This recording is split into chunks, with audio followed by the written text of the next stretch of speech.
Welcome again. Now that we are a little bit familiar with GitLab UI and have created our first project. Starting from this lecture, we will lean towards this GitLab CI/CD feature and will learn how one can write their pipelines to instruct GitLab what to do.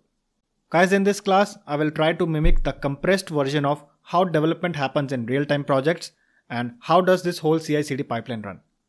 So in any real-time projects, developers do not write their code directly onto this server. Of course, you won't start writing the codes here in this panel.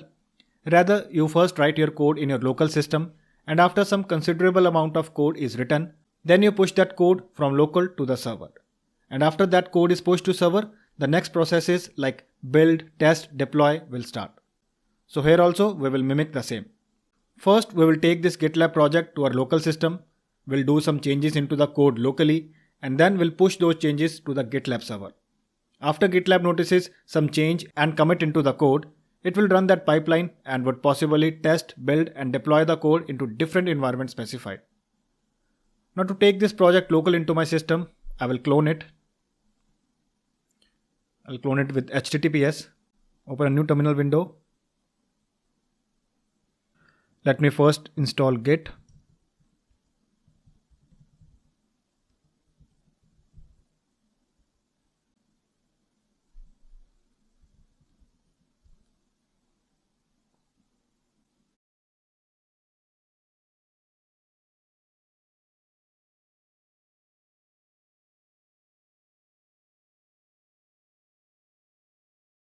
Now let me go to a GitLab folder I have created. And to clone, simply type git clone and then the URL where the original repository is located. Username, password,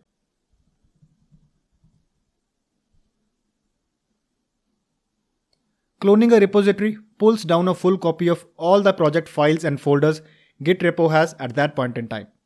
And yes, one important thing. Guys, the operating system doesn't matter much when you're working on a cloud environment as it is accessed mostly from browser. So if you want to use some other operating system for it, you are free to choose. You can install Git tools on Windows, for which I have added a Git installation of Windows lecture in the bonus section of this course. You can take help from it. Going through the course, even though there is no need for any extra tools to run any application in GitLab, since it is a fully managed cloud solution, but particularly for this course, to make you understand better, we need some tools in our local system like Python, Docker, some runners or so. All these installations are easy only on any of the operating systems, but still, since I would be using Ubuntu OS in the videos, so I would be attaching the documents, videos or references for installation on other systems side by side. You can take help from it. Anyways, coming back to our original thing, a copy of first project has been created locally into my system. If I would open the same,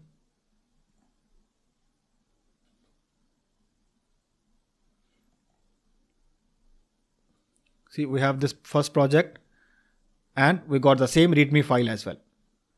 Alright, we have a copy of project in local. What's next? Start working on it. But wait, let's first check in which branch I am currently in. Let's first go to the project. Now git branch is the command. So we have only one branch right now, the master branch, and green color means currently we are inside this branch. Now working directly on the master branch could be disastrous. Why? Because this is a shared branch, so every other developer in the organization would be taking a cut from this master branch only. If at all a wrong code change is pushed into this master branch, then all the subsequent checkouts done by the team, they all will be working on top of that wrong code. That is why, as a best practice, rather than making changes directly into master branch, people create a new branch from this original code, make their additions or changes to that branch, and then merge that code with the master branch after testing it and when they have confidence that it's a valid change. In fact, you would even need master branch's owner approval to merge your branch into master. Owner, which is some senior member of your team, will review your change and then only approves the merge request. Okay, now to create a new branch, type git branch and the branch name. dev1 means developer 1 is working on it, something.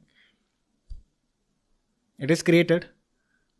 Now if I run git branch again, we have two branches now, dev1 and master. But as you can see, master is still green. It means we are in master only. So we need to navigate to a new branch, dev1. To navigate from one branch to another, type git checkout and the branch name to which you want to navigate. It is switch to branch dev1. If I run the git branch again, see, dev1 is in green now. So from now on, any change you make, it will have their scope to this branch only. And if I do ls here, we got the same exact file contents of master branch. Everything is good. Now you are all set to make any changes or additions in this project within dev1 branch. And we will continue doing so in the next lecture.